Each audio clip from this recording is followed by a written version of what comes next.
And my thanks and welcome to Josh and to Bethany's. My name is Starsky Wilson. I get to hang out here with a remarkable team at Deaconess Foundation doing remarkable work in our community. I am also glad that all of you are here and pleased that you are here as a part of the Just for Kids Community Conversation series. My charge is to give you a sense of kind of the order of the day. We figured we had placed a couple of things already on your seats, so we didn't want to print more information or kill any more trees. So I'll talk a little bit about that and give a few thanks. First, I want to give thanks to a remarkable team here at the foundation who made hospitality available to you today and also organized this series. And this particular work has been led primarily by our Director of Advocacy, Constance Rush, who's there in the back of the room. And the work and the space in its order is organized and cared for and led by David Nerett Flores, who's sitting just next to her, our manager of Deaconess Center. Likely at the registration desk, you met Chantel Tate. She's the person who tells all of us what to do, keeps us in great order. And many of you know from work in community and over the years, our Vice President for Strategic Alignment, Matt Oldani. Where's Matt? I don't see Matt in the room. He's doing the work. Amen. So we're excited and delighted to welcome you, and we're glad to be partners with you. I also want to thank a few partners who are helping to make this series possible. This is not something that we have normally done, but it is a way that we have introduced the facility and how it is to be used as a community action tank to the region. And that is made possible first and foremost by a legacy gift and bequest from Ruth and Carl Rashi. The late historian and leader of the Deaconess movement, the president emeritus of Deaconess Hospital, who has passed on, and sponsors for different conversations in this series have included the Amplify Fund, Senator Claire McCaskill, yours truly, and today's conversation is also sponsored by Wells Fargo Advisors. And we'll hear a bit from Vanessa Foster Cooksey, one of our trustees, and leader at Wells Fargo in just a few moments. As we talk about kind of the order of the day, we'll begin with Leslie's keynote in just a few moments, entering into conversation with the thinking that she has been doing and research she's been doing around movements. After that, she will be joined on the platform by Vanessa Foster Cooksey, Senior Vice President for Community Affairs and leading philanthropic efforts for Wells Fargo Advisors, to have a little question and answer about what she has shared and to invite you into a conversation with Leslie as well. Following that, Vanessa will leave the stage, and then Leslie is going to be joined by three movement leaders in our community and enter into a panel discussion about how movement is moving here in the region. And we've chosen representatives of campaigns who are working within the context of wider movements within the United States of America, and I'll share with you a little bit of who they will be. First, we recognize there's a significant movement in our time and in our community, catalyzed significantly even by actions in this region for both criminal justice and racial justice. And in as much as the movement for Black Lives continues to catalyze action in philanthropy and in the social sector, it is also moving activity here on the ground. That is manifest right now by a Close the Workhouse campaign around the medium security jail here in the city of St. Louis, a campaign that organizes much of its work even here out of the center. And so you'll have an opportunity to learn more about that campaign from Michelle Higgins, the leader, the director of the Bail Project, and one of the leaders with Action St. Louis, who will join Leslie on the panel. Also, we continue, and we're in the midst of a campaign right now that Deaconess is proud to be supportive of with our partners to raise the minimum wage in the state of Missouri, called Raise Up Missouri. That campaign, of course, is a part of a wider movement, the movement that is causing the increase in incomes across the U.S. As we're raising wages across different states across the country. One of the organizers in that movement in our local community is Stanley Jackson, one of our Community Advisory Board members. Stanley will join Leslie on the panel as well. One of the initiatives that Deaconess has been pleased to be engaged with is also around trying to increase the quality and access to early childhood education in our region. One of the remarkable, through things like the Regional Early Childhood Council with partners like Southside Early Childhood Centers and others, and I shouldn't start calling names. I look up and I see Steve and I got to say Loom. So I should have just kept looking down and not called any names. But one of the great leaders in that is also one of our Community Advisory Board members, Rich Patton. So Rich will also join the panel to talk about how the early childhood movement is faring in light of some of what Leslie will share. And so they will enter into a conversation with Leslie about the themes that she is laying out. And then after that, we'll have an opportunity to get to work. This is not a community think tank, it's a community action tank. And so at about 11 o'clock, we'll transition to some breakout opportunities where you can learn more about each of these three movements with very express, local, concrete iterations that you can get involved and engage with if you are not, or to learn more about if you have interest that is piqued in our conversation. Is that all right? So all those things being said, getting to my excitement and delight to introduce a partner to you here in the space. Leslie Crutchfield is an author, educator, and senior advisor at FSG Social Impact Consultants, and the executive director of the Global Social Enterprise Initiative at Georgetown University's Madonna School of Business. Somebody said I had a lot of jobs. Her deep interest in understanding what drives societal change is explored in her latest book, How Change Happens: Why Some Movements Succeed While Others Don't, which you may have had difficulty getting to because even our bookstore owner had difficulty getting to it, but he's outside and you can order it today and we can make sure we get it to you. She also co-authored a book that we've talked to many of our partners about, the best-selling, award-winning Forces for Good, the 6 Practices of High-Impact Nonprofits, recognized by the Economist's Best Books of the Year list, and Do More Than Give, the 6 Practices of Donors Who Change the World. At some point, Vanessa, please ask her about the number 6, why everything is 6. Leslie was previously a managing director at Oshaka, a global venture fund for social entrepreneurs, and she co-founded a nonprofit magazine in her 20s. She teaches corporate responsibility at the School of Business at Georgetown as an adjunct professor. She teaches a nonprofit leadership and social entrepreneurship course on lynda.com and frequently lectures at academic, nonprofit, corporate, and public sector events. Leslie added something to our conversation at Deaconess. When I was entering into the conversation at Deaconess, talking about capacity building with colleagues then, Elizabeth George and Jane Donahue with us here, one of the things we came to say a lot that came to inform our work is that high-impact organizations both serve and advocate. High-impact organizations both serve and advocate. And that has been one of the North Stars for our work here at Deaconess, and is part of the invitation that we are making to our partners in this community and those of you in this room. You are remarkable servants. We pray and we hope that after hearing Leslie and after hearing these movement leaders, that you will join us in work to advocate for a movement for child well-being in this region. Please welcome to St. Louis, back to St. Louis, Leslie Crutchfield.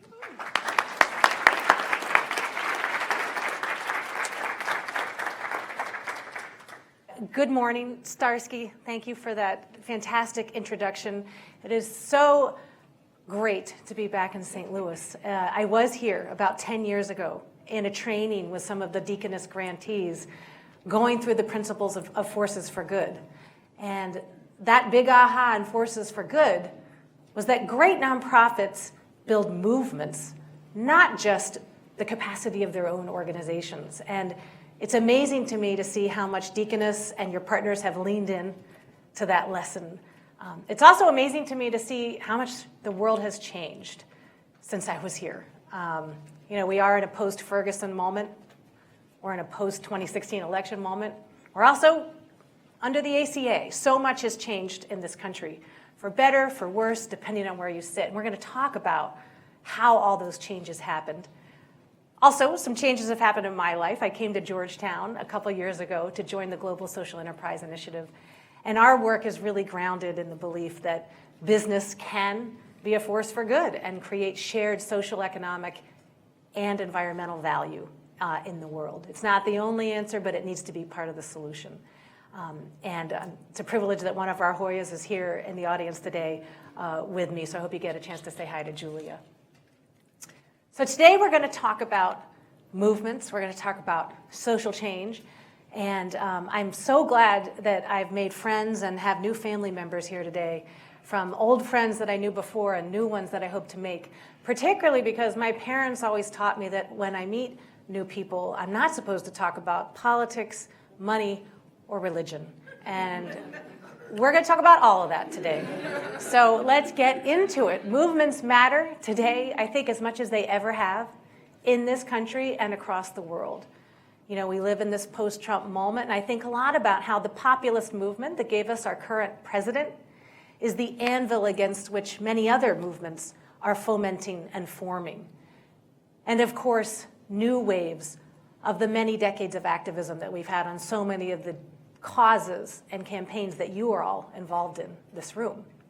But the question that I really have on my mind is, why do some movements succeed and others not? Why are some campaigns triumphing and yet others seem to stagnate or fizzle? And only by studying both those movements that have been successful in our lifetimes and those that haven't or might be just emerging, do I believe we can really understand the truth and take those lessons to understand how we can make change happen for the causes that we care about.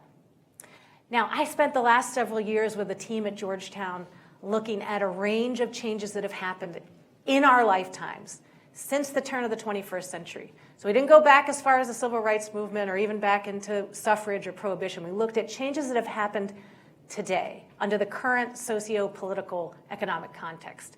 We looked at things like tobacco, right? Smoking rates are down nationally to 15% for adults, under 6% for youth. So how is it that in just a matter of a few decades, we went from a time when smoking was frequent, fashionable, right? In this room, half the men could have been holding a cigarette, women would have been smoking too, and in fact, you could have been, because in public spaces, of course, smoking was allowed. And while there are health disparities across the country, today, by and large, we've abandoned smoking in most communities, right? We've gotten to a point where smoking is infrequent, it's unfashionable.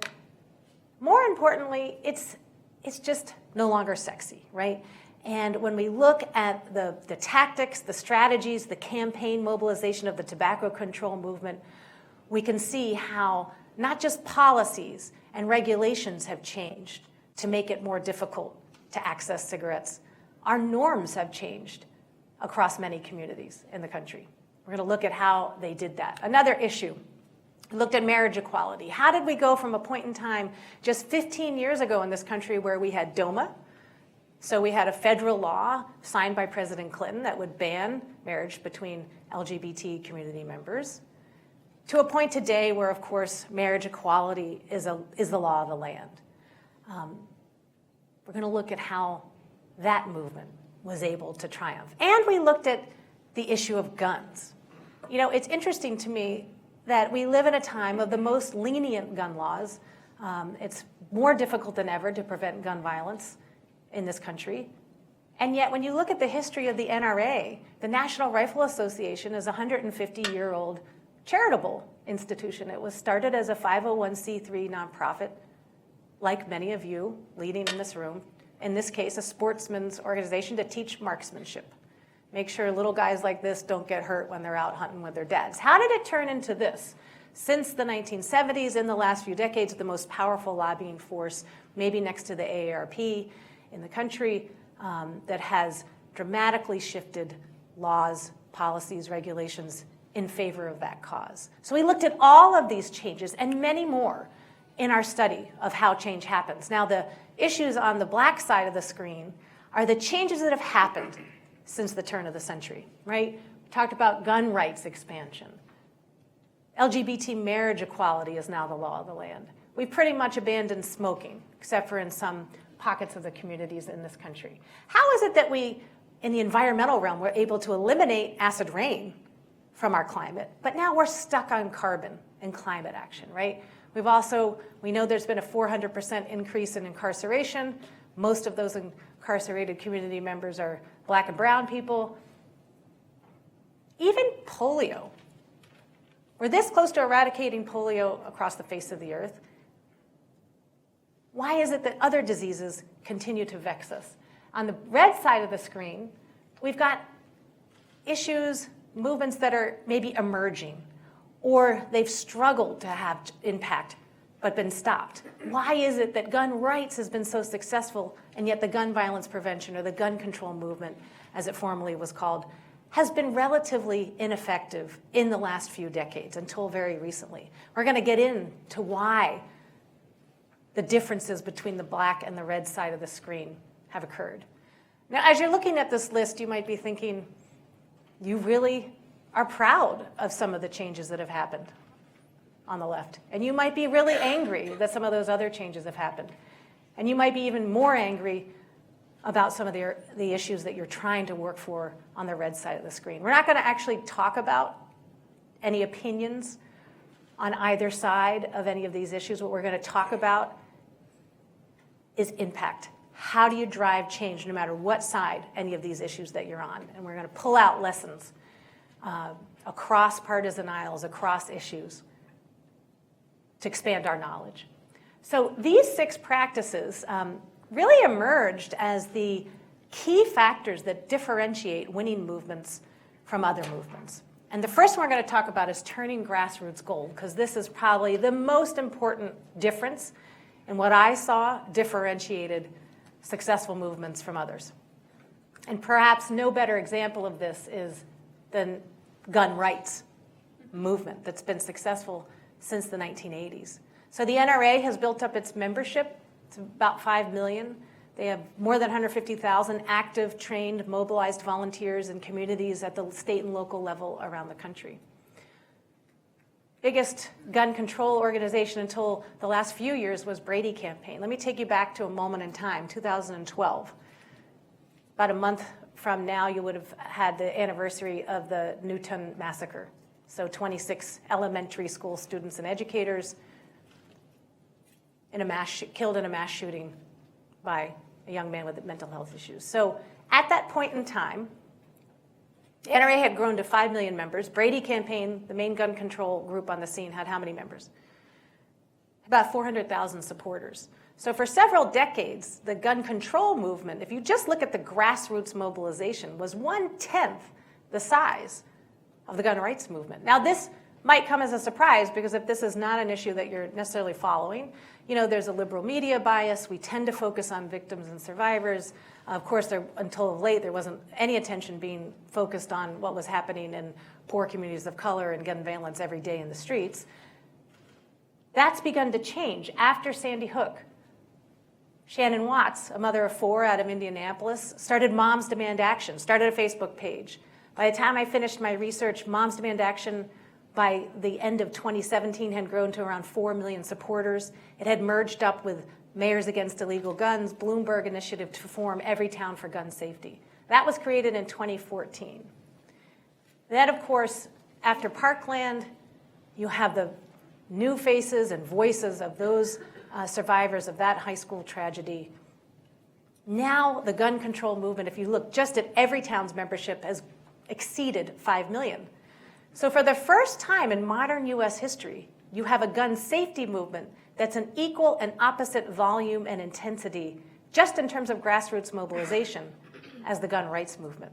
So that's one reason why I actually think that we're at a moment when you might start to see a tipping point going back in the other direction. Because remember, before NRA started increasing its grassroots presence back in the early 1990s, we had a very different gun law landscape. We had the assault weapons ban. We had a strong federal law that was passed in 1993, but that was allowed to expire. And one of the reasons it expired and gun rights law has expanded so dramatically is because of the grassroots perspective and mobilization efforts of the NRA. Let's talk about another issue, Campaign for Tobacco-Free Kids and the tobacco control movement.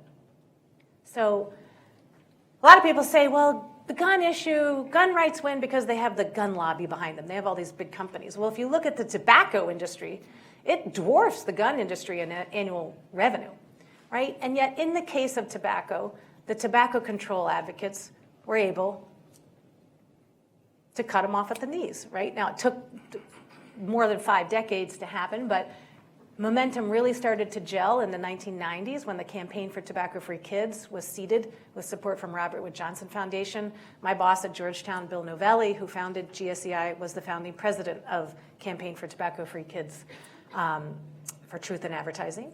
The idea of the campaign, though, wasn't just to start one 501c3. The campaign was a coalition, right? They worked with American Cancer, Heart, Lung, these big health voluntaries with millions of members in every community, mobilizing that grassroots momentum behind the advocacy activities that were sort of orchestrated at the national level by the campaign. So, pushing for excise taxes at the state level. We knew one way that you could put smoking out of reach of young people is tax it, make it too expensive. It's a blunt tool, but it works. The only way you could get those taxes and laws passed was to, sorry, there's a ghost in here. It's somebody wants me to go faster, I think. When you look at the funding that went into the tobacco control movement, it's interesting. Robert Wood Johnson Foundation poured about $750 million over 10 years into tobacco control. The biggest chunk of that money did not go to the big national group. It went to 40 state coalitions, grassroots groups working to pass excise taxes. Then you had grassroots groups like the non-smokers' rights organizations. The first smoking bans were passed first in Minnesota, Arizona, then Berkeley, and out of there grew Americans for Non-Smokers' Rights. So you had non-smokers joining up to add their voices to this campaign. And they were able to significantly curtail the activities of the tobacco industry. Another example of this issue, polio. So why are we this close to eradicating polio from the face of the earth? In part because of Bill Gates and the billions that his foundation is pouring into the issue.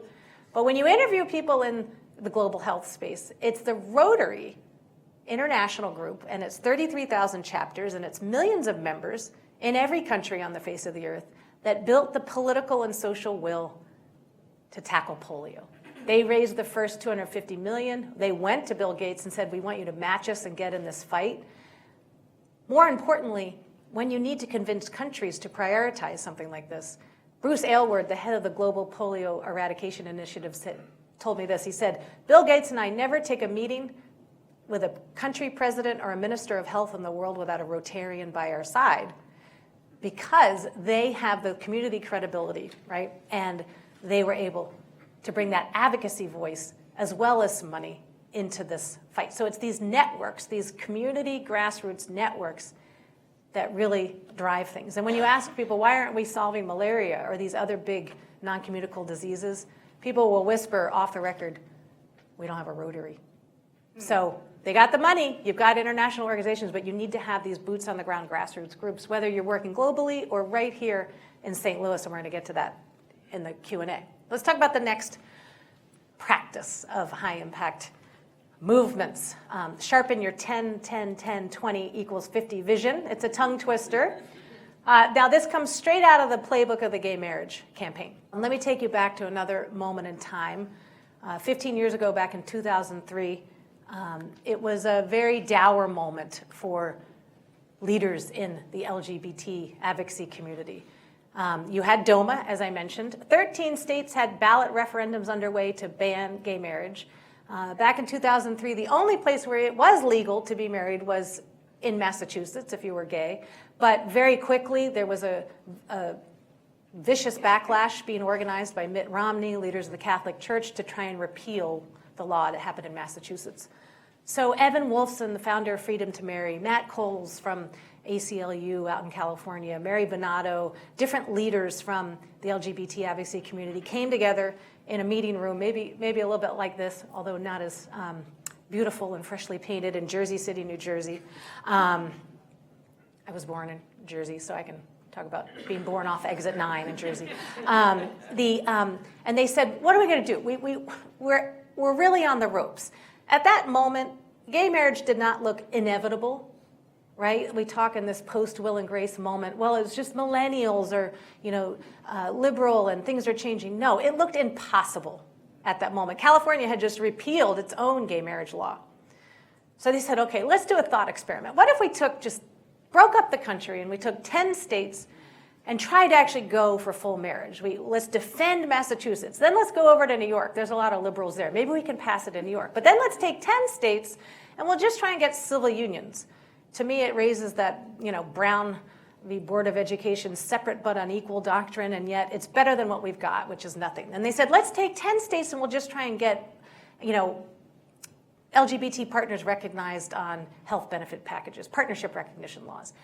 Important thing is here, they said, let's take 20 states, and all we're going to do is try and roll back discriminatory laws that are on the books, right? Go to Texas, get the remaining sodomy laws off the books, right? So let's take every community and move it one incremental step forward towards greater tolerance, which would then create a groundswell of change so that by the time the 2015 landmark Supreme Court case was being argued, the die had been cast. And it was because of the organization, strategy, and tactic taking this very incremental 10-10-10-20 approach that they were able to turn things around from that moment in 2003. And every movement that we studied employed these same strategies, even if they didn't use that same arithmetic, right? With drunk driving reduction, we've slashed death and injury rates by more than half in this country from drunk driving accidents. Why is that? Because Mothers Against Drunk Driving worked to create chapters in every state, at the state and local level. Candy Lightner, the founder of MAD, has this great quote in the book. She says, my advice to any change maker is if you want to have big change, never open an office in Washington, D.C. They're based down in Dallas now. You've got to work community by community, bottom up, right? Tobacco control, certainly, when you look at how they work to pass excise taxes and worked at state levels, plus the litigation strategies. Of course, there were attorneys general in many states suing because of the burden on Medicaid and Medicare in those states. Even gun rights. I would say gun rights is really probably the master of this. Have you ever wondered why there's never been a big gun rights march on Washington, but we always have gun control protests? Because they don't march on Washington. They know that's not where the power lies. They save the juice for the state and local capitals, pushing for preemption laws at the state level so that now all but 9 states, I believe, have state preemptions that make it impossible to tighten up gun laws. At the local level, you have to do the minimum set by the state. In fact, it's interesting with so much, talk a lot about the Constitution these days. Talk a lot about the First Amendment, protesters, activists exercising their First Amendment rights. And we talk a lot about the Second Amendment and defending those freedoms. But it's really the 10th Amendment to the U.S. Constitution that will impact the way the policy pendulum is going to swing, because the 10th Amendment pushes most of the power out to the states and reserves very few for federal government. So if you can figure that out and figure out how to get things moving in your direction state by state, then you have a much better chance of tipping at a national scale. Now, the next practice we call change hearts and policy, and this is all about how you've got to change the way people perceive and feel about an issue so that they can accept when laws, policies, regulations change. And you got to win in the court of public opinion and in the legislative and litigation courts, right? So probably one of the recent movements that's been the best at this is the tobacco control movement. And I want to show a spot from the Truth Initiative that shows why they've been so effective at reducing youth smoking rates to under 6%. The next generation, late-stage millennials, Gen Z, might be the generation that ends smoking cigarettes, at least for good. And here's why. Constance is going to...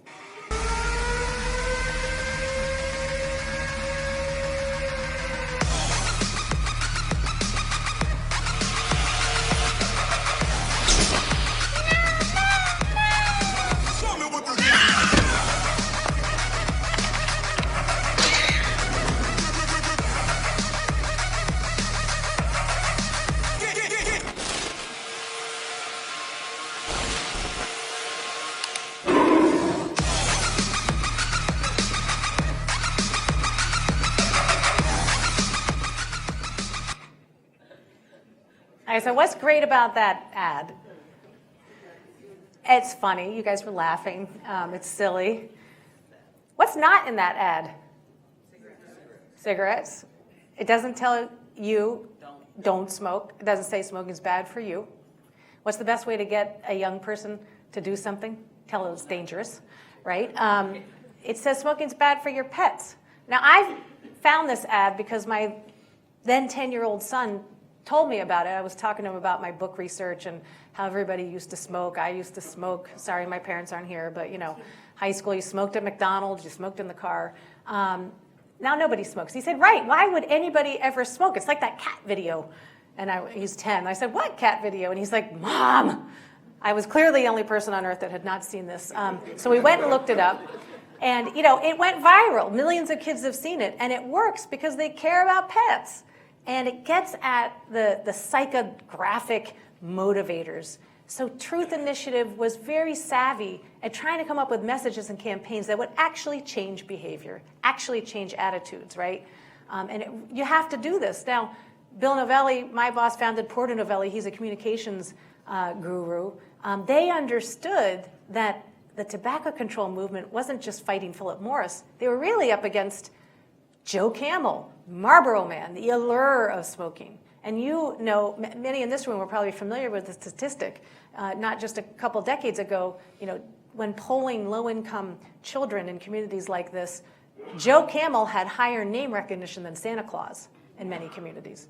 So the marketing and the reach. So they realized if we're going to fight the allure of smoking, as well as tax it, regulate it, ban it, then we've got to fight fire with fire, right? All right, so I was on YouTube watching this video. I admit it, we watched it a couple more times. Then we watched some more stupid pet videos with my 10-year-old son. And then I said, well, since we're doing research for my book, this was in 2016, let's type in gun control and see what comes up.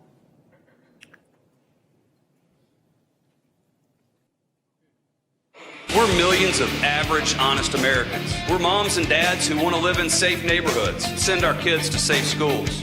We're Republicans, Democrats, Independents, and none of the above. We're every color, creed, faith, and occupation. We're Americans from every walk of life. But we're united in our belief in the Second Amendment that keeps our families safe and our country free. NRA is fighting for vendors like myself, making sure we have a place of employment, places to employ other people, fighting for the rights of individuals to enjoy the freedoms that our forefathers enjoyed and that hopefully my kids will enjoy later on. A little hard sometimes for a father and son to just get out and just hang out together. I want them to understand guns aren't what you see on TV. I got grandkids. The country I grew up in is gone. I want it back. In all of freedom's history, there has never been an organization quite like the National Rifle Association of America. No other people are so alert, so vigilant, so unafraid to take a stand and go out and fight for what's good and right. We, the people of the National Rifle Association, represent the very best of America's strength and of America's character. So what's the NRA selling? Freedom. Some fear in there too, safety. It's upbeat. Join. And interestingly, on that day in 2016 when I saw this ad, I said, I must have typed something wrong. Let me type in some other terms. Everything linked back to all the NRA TV ads. And now things have started to change from the gun control side, but at that moment in 2016, there was no message on the internet that would counter the idea that the NRA is what's good and right about this country. So, for gun violence prevention advocates, it's time to get your game on. You've got to promote and change the way we feel about these issues. And the way to do it, all these campaigns found a fundamental, visceral, emotional value that they could connect with their supporters on, right? For tobacco, it was around truth. The truth of smoking kills your pets. With my generation, I'm a Gen X. Remember, thank you, we gave you slackers, we gave you grunge, Gen X. For the truth ads for my generation were the body bags, and we were very anti-authoritarian, we were rebellious, we didn't want to be told what to do, so it was piling up body bags in front of Philip Morris headquarters. And the idea was if you really want to be rebellious, don't smoke, because then you can defeat the man who's trying to hook you to this deadly carcinogen, right? So again, you got to fight fire with NRA, they're selling freedom, a Second Amendment right. For drunk driving, it was all about friendship, right? They took on the designated driver campaign that was invented in Canada. But because MAD had all these chapters and millions of members, local family members of survivors and victims of car crashes, they said, we're not going to let friends drive drunk. There's no policy, there's no law that says you're not allowed to drive drunk or let your friend drive drunk. And yet that became a whole norm change.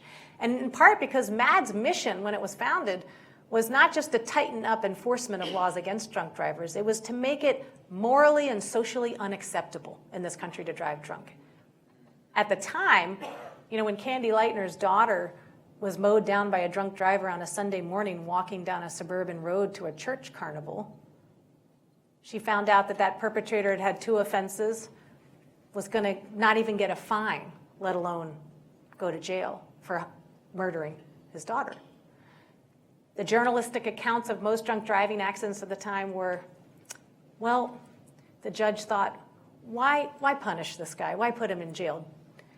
Doesn't he have to suffer enough living with the idea that he killed your daughter for the rest of his life? And a light bulb went off. It was, my daughter's the victim, my family the victim, our entire community is the victim of this crash, not the man who killed her, right? So flipping that narrative, making it unacceptable. Norm change is very, very hard to do, and it most often cannot be legislated, right? Love. This was a big turning point in that LGBT marriage meeting that I told you about when they were coming up with that 10-10-10-20 rubric. At that same time, they said, as we're going to go out to the states, we've got to figure out where are people at on gay marriage. So they did some polling, asked questions of the straight community. Why do you get married? Well, I get married because I want to commit to my partner, be married under the eyes of God, raise our children in the community. And then the second question is, well, why do you think a gay person wants to get married? Number 1 answer, I don't know. I never really thought about it. That was the number 1 answer. Number 2 answer, maybe because they want to be able to visit their partner in the hospital, right? So then the light bulb went off for LGBT marriage. They said, we want to get married because we're in love. Same reason that different sex partners get married. Many of us want to be married under the eyes of God. We want to raise our children open in our community, right? So then they shifted all of their campaigns and ads to focus on love and why, and away from a more activist, contrarian, rights-based campaigns that had been happening before, right? You discriminate against me because you won't allow me to marry. That shifted and it became what we want, right? We're in love. So it worked. All of these campaigns worked. So you got to figure out, what's your love? What's your truth? All right, break from business as usual. This is all about the role of business and movements and how companies play this kind of counterintuitive approach. Airline industry was the first to actually ban smoking because stewardesses, flight crews believed the Surgeon General warnings that secondhand smoke was making you sick and dying. And then it spread to other workplaces. With the LGBT marriage fight, this was very important. They first worked in the state of California to get finance, entertainment, tech companies to start to recognize same-sex partners on benefit rolls as early as the 80s. So that by the time that last California referendum was held about whether or not to reinstate gay marriage, 80% of people working in the state of California already got the benefit. They shifted the norm, right? When Bank of America says it's going to recognize LGBT partners, that affects 250,000 people. Then when the landmark Supreme Court ruling was held, by that point, many other companies had come on, not just left coast liberal companies, but, ConAgra, Xerox, and hundreds of companies in between were signing on those Friends of the Court briefing because they realized this is what our employees want. It's what's best for our communities. Drunk driving brought alcohol industry to the table, trying to get safe drinking and driving messages, worked with the industry, even though it was very controversial at the time, because they're like, we're not against drinking, we're against the act of driving drunk, right?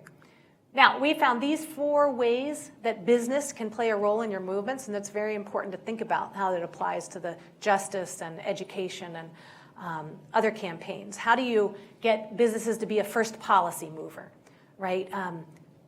recognizing same-sex partners. I think about Walmart recently deciding to voluntarily raise the age of raise the minimum wage, right? Part of this, we'll get into Fight for 15 and some of the economic equality movements in a minute on the panel. Walmart also decided in the wake of Parkland to stop selling assault weapons, to raise the age at which you could buy weapons, right? So businesses, when they change their policy, can have a big impact, not just on your issue, but on norms. Like, what do we think the default should be, right? Certainly, companies play the role of advocates, educators, funding, taking out PSAs, all those kinds of things.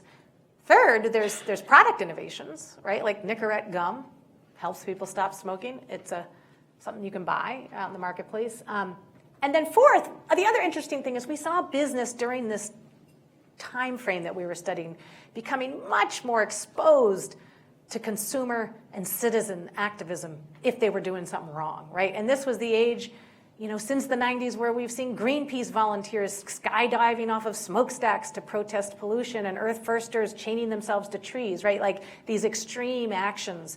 And of course, an individual video can go viral in a nanosecond and take that down.